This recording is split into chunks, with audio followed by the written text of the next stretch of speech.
tales told by old Nancy, the witch of Salem, and Satan, her wise black cat. They're waiting for you. Now.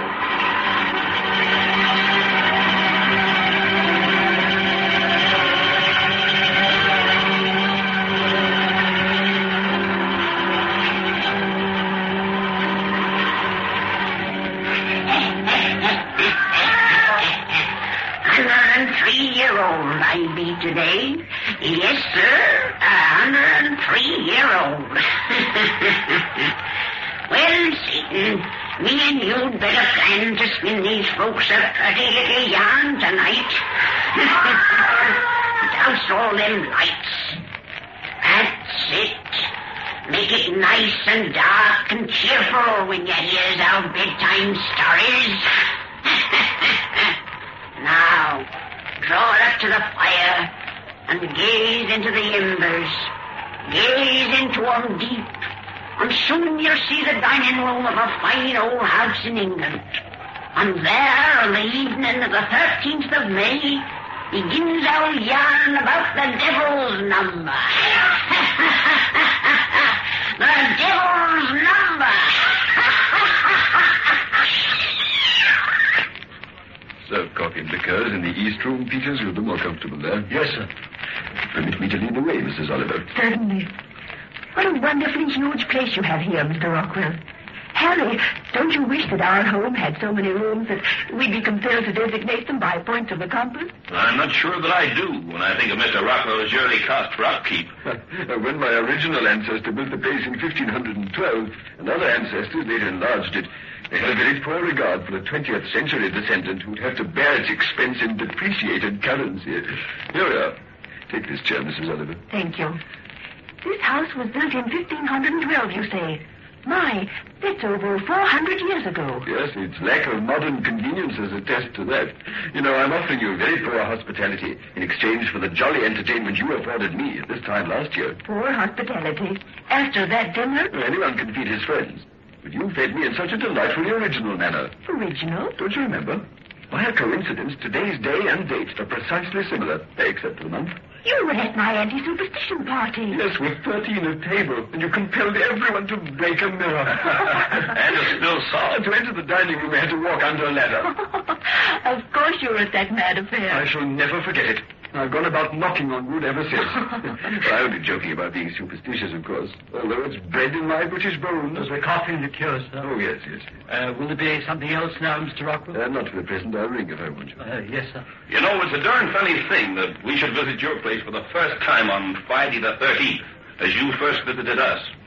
The coincidence never occurred to me until you mentioned it. I thought of it when I drove you down from London. If we hadn't been detained in Liverpool, we'd have begun our visit yesterday, as we planned. Perhaps the hoodoos I made you attempt last year arranged the coincidence. I scarcely think the hoodoos will harm us after this long time. Well, perhaps we should light a bonfire to keep them at a distance. Light a bonfire? Yes. Evil spirits are afraid of fire. If you look out that window, you'll see several fires which my tenants have lighted for their protection. Your tenants? You mean modern English farmers believe seriously in the ill fortune of this day? Whether they believe seriously or not, they take no chances. Do you know the basis for its ill fame? Why? Because Friday was the day of crucifixion. Yes, when evil triumphed over good, and the devil over God. 13 is the devil's number, because he was the chief of each convene of witches and wizards, which always numbered 12 in addition to himself. Now, you've been holding out on us, Bert. We never dreamed that you were an authority on folklore. Oh, tell me I'm not. I'm only the merest dabbler. But it is an interesting subject, don't you think? Most interesting, particularly for today. Would you like to see a concrete example of the 13 superstition? A concrete example? Yes.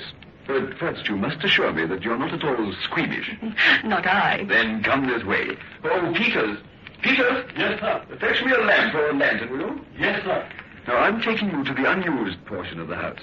You sure you won't mind looking at human bones, Mrs. Oliver? Human bones? Very old ones. They've been in the house for nearly 3 centuries. You keep bones in the house? Well, they belong to an ancestor of mine. He was such a wicked old chap, the church wouldn't permit his remains to be buried in consecrated ground, so we had to find a resting place for them somewhere. Besides, he wanted them to be here. Here's the lantern, sir. Oh, thank you, Peters. You're You're going into the old part, sir? That's where we're headed. Not towards the North Tower, sir. Yes, to the crypt of old Eric. Please don't go in there, sir. Not tonight, Mr. Rockwell. If the old wizard starts any trouble, Peters, we'll shout and let you know. But, Mr. Rockwell... Come along, you two, who want to learn about superstition. Mr. Rockwell, wait. Take this. Oh, must I carry that prodigious weapon with me? You've promised me you always will when you go in there, sir. Please. Oh, very well. I'll take it. Now, come along, open the door. Yes, sir.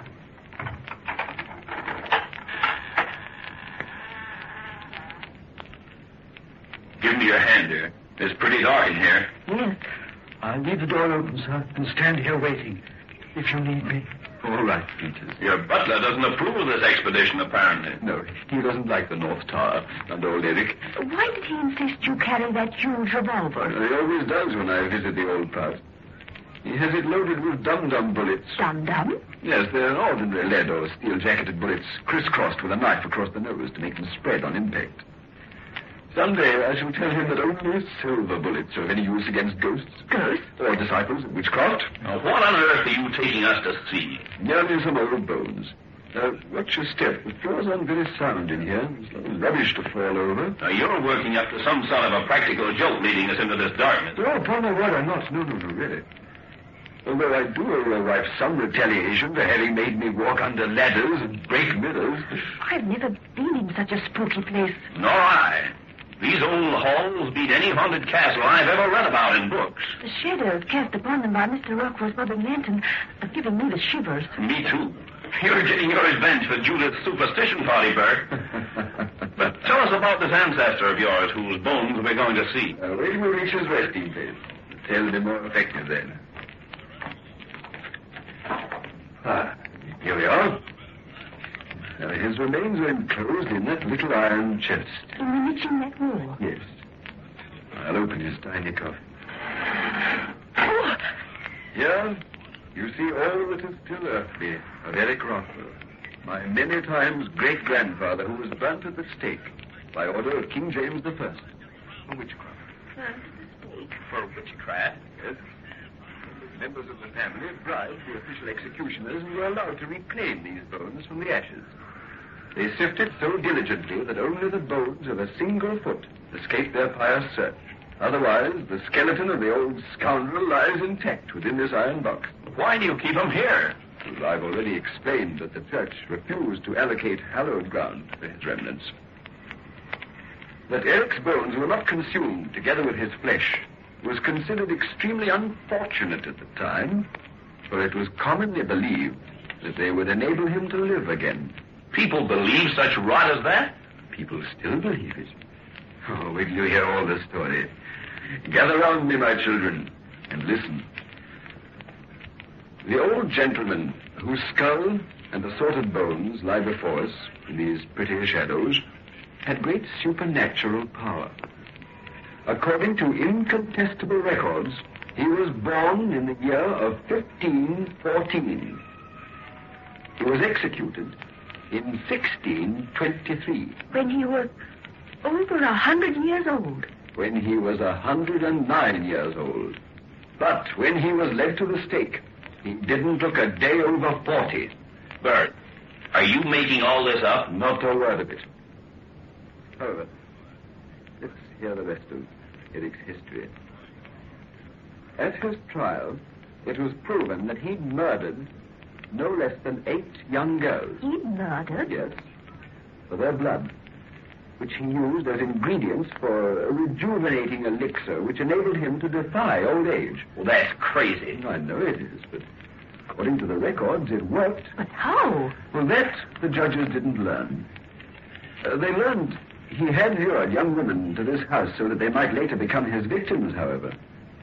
It seems he, in some way, managed to secure 13 drops of their blood, after which they became his slaves and did whatever he wished. 13 drops of blood. The devil's number. The number which makes people fear this day, even in a so-called enlightened age. After Eric had secured that small amount of blood, the girl would become his creature. Then he would drain her arteries at leisure in his laboratory, which still exists as he left it. As a matter of fact, the old villain was probably merely a first-class hypnotist with a wide, sadistic streak. But he makes a good story for Friday the 13th, doesn't he? Yes. But why do you keep his awful bones in your home? A matter of tradition. We Britons are governed always by that, you know.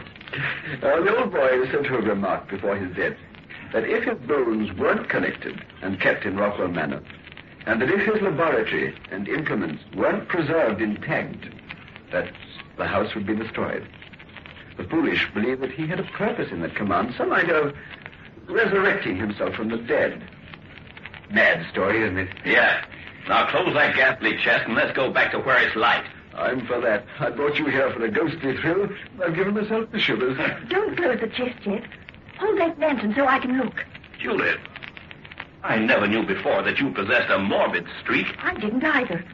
But those bones, that grinning skull, they fascinate me. You're bearing out the legend, Mrs. Oliver. Old Eric was noted for fascinating women. But I'll close the chest now, if you don't mind, and we'll go back. Yes, dear. I'm ready for another glass of birch brandy. Wait, please. Let me close the chest. If you wish. Oh, Dear. But what's wrong? oh, I cut my finger on that rusty iron. Hey, hold that lantern here, Bert. I see your finger's bleeding. Hey, I'll bind it with my Oh, handkerchief. don't bother. It's just a scratch. Good Lord. What's the matter? Her blood has fallen on that skull. Well, why should that? Count those drops, Harry. I make 13. The devil's number. 13 drops of blood on the wizard's skull.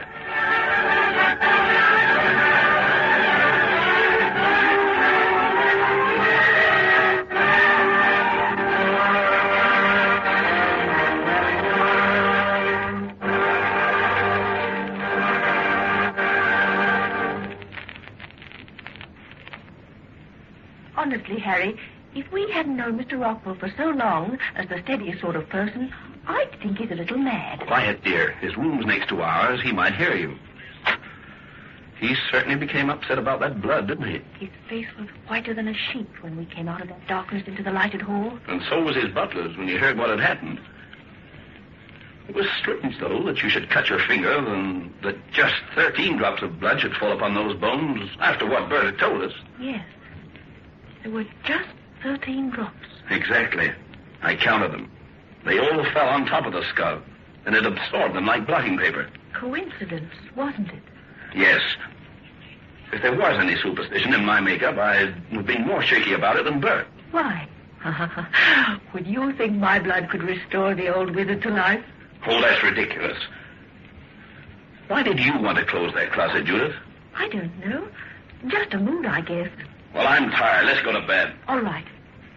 I'd better remove the handkerchief you bound around my finger and wash it thoroughly before I take off my dress. I don't want bloodstains on this new gown. Now, I'll put some iodine on that cut. Harry, Huh? this is funny. What? There's no blood on either my finger or the handkerchief. No? Yet the cut was bleeding profusely when you bound it. Let's see. Look, That is funny. the wound seems to have closed after those 13 drops. Evidently. Another coincidence, isn't it? The cut's a tiny one. It's not remarkable that so little blood flowed from it. Harry, there's still another coincidence that I haven't mentioned to you. What do you mean? When I reached out to close the lid of that chest, it fell upon my hand before I touched it. Before you touched it? Yes, it seemed to leap at me. Now, look here, Judith. You're not letting Rockwell's story of that old sawdust affect your good sense. You're not beginning to believe there's anything supernatural between this trifling accident? No, of course not. I'll take off my dress and we'll go to bed. We'd better. Bert's servants will be calling us for breakfast at 7. Look out this window. The farmers are still keeping their bonfires to drive the evil things away. Yeah, the idiots. For hundreds of years, they've believed the powers of hell are strong on this day of the devil's number. Dear, what's the matter with you? Oh, this huge, spooky old house, I guess, and this old country. I'm being silly. Unhook my dress, dear. I should say you are being silly. Now, hold still. What's that? What? Outside in the hall. Listen. Sounds like footsteps. Footsteps of a lame man. Yes.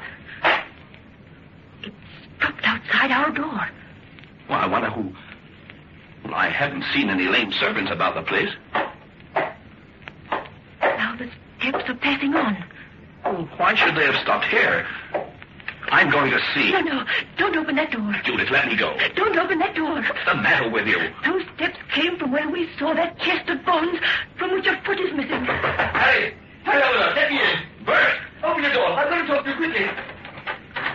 Why, what's wrong? Did you hear footsteps in this hall? Yes. They stopped outside this door and then went on. I didn't imagine it, and I didn't. Oh, what's wrong with you? Wasn't it one of your servants out there? That thing with a single foot, did it sound to you like a living human? No, it didn't. Have you both gone crazy? I think I have. For ever since your wife's blood fell on those ghastly bones, I've been like a timid child in the dark.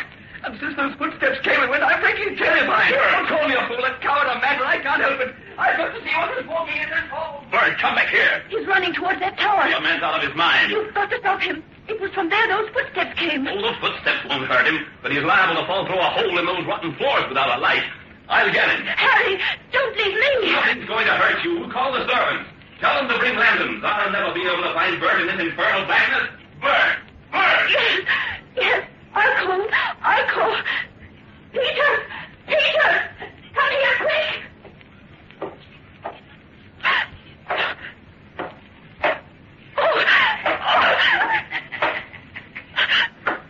Please don't scream. Gaze into my eyes and obey whatever I tell thee. You have no eyes. I see only a grinning skull. An awful skeleton that walks. You will see what my will demands. You will see the man I was in life. You are a man. I see that now. A man who wears a strange, ancient clothes. A man who has lost a foot. Thou shalt act as my will demands. Thou shalt help me to become indeed the living man you see. No. Yes. No. For the devil, my master, hath given thee to me. Come, I lead. Ye follow. I follow. Follow me and learn my master's power. Follow me and learn the magic of 13 drops of blood.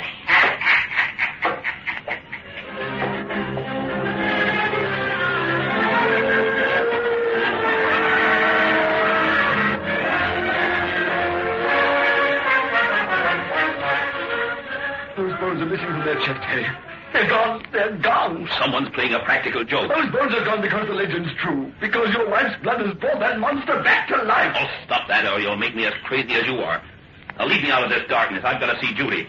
I've got to know that she's all right. Wait, did you hear that? What? I heard a door close. Back in the old North Tower. Why, I thought I did too. That's where Eric had his laboratory, where he worked his filthy magic. Well, if we did hear a door, I'll not believe a dead hand closed it. What a fool I was to leave Judy. Oh, she'll be all right. Don't pay any heed to my imbecile hysteria, old man. Go on, here's the passage that leads to the lighted hall. You can see your door from here. Yeah, it's standing open where I left it. Judith probably has the servants with her now. Judith! Judy, dear! I found Bert and brought him back. Judith, why don't you answer me? Judith! Judith! She's not here. The room's empty. Good Lord! What are you staring at, Bert? What? Look, impressed in this carpet. It's the footprint of a skeleton, of a single bony foot. That door we heard closed. Judith! Quick to the tower, man! The tower!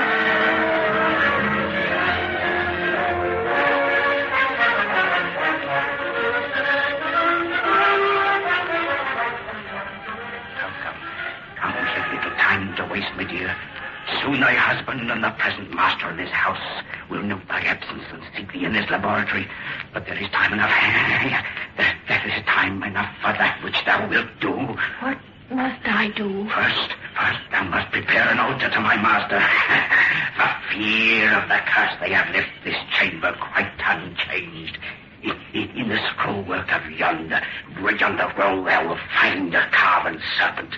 Go, press its head. I press. A pillar opens. Put thy hand inside and draw forth 2 black candles.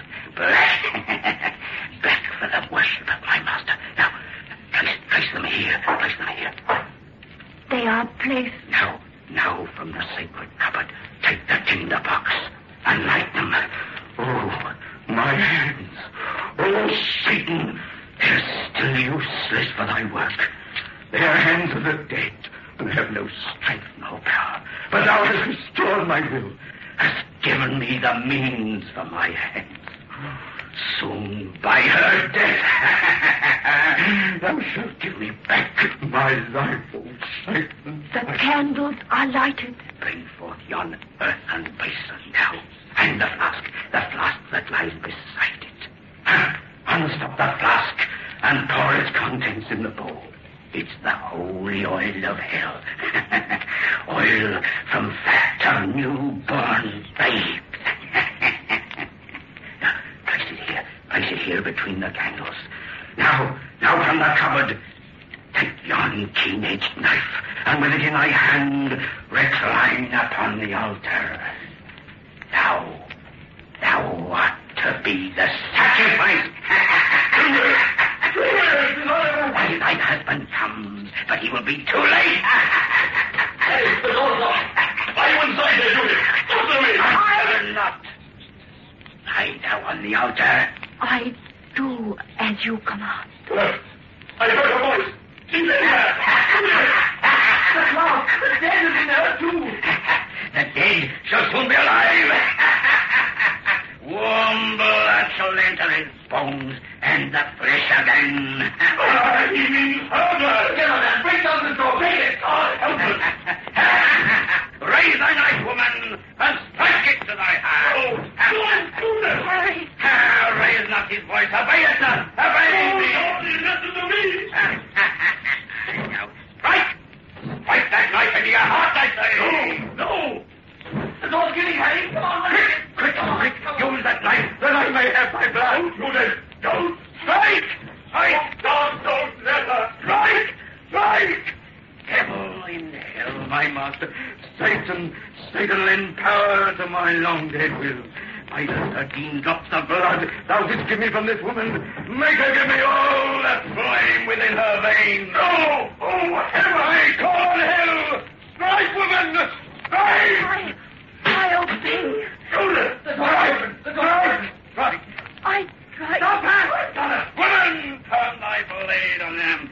I can't hold it. He's all the strength of hell. Stop him! Strike! He's got me! Back a knife with my arm! I have thy blood. Thou too will be in my power. Don't let those bony hands touch that arm. You'll be under his spell as she is. Blood! My blood! Just 13 drops! And the toy at me! I've got a knife. I've got it. Now, look out! I've knocked the lighted candle in this oil. The oil is spreading flames all around the room. Fire's the only way to stop this monster. The one way to destroy him. Not his teeth escape. He's circled the flames. He's on the door. Follow him. The woman will remain my slave. Her blood yet will give me life. Stop him, Bert. Stop him. You have a gun. The one Peter gave you. Shoot. Leaden bullets won't destroy a thing of hell. We have nothing else. He's going away with Judith. Try, but there's no hope. Stop her. Fallen. And a scattered heap of bones. Harry! Judith, coming back to me. The devil's spell is lifted from her. Oh, Harry, darling. My dear, the leaden bullets couldn't destroy a thing of hell. They couldn't. You said the dum-dum bullets in that pistol were made by cutting a cross upon the notebook. A cross? Yes, a cross. The sign of heaven.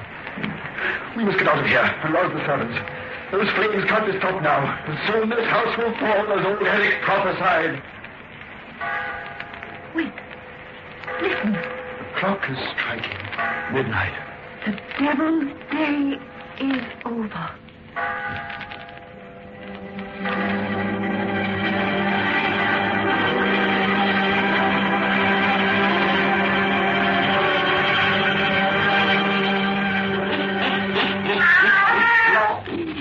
Well, that's the end of that, Satan. You folks looks out for Friday the 13th when it comes your way.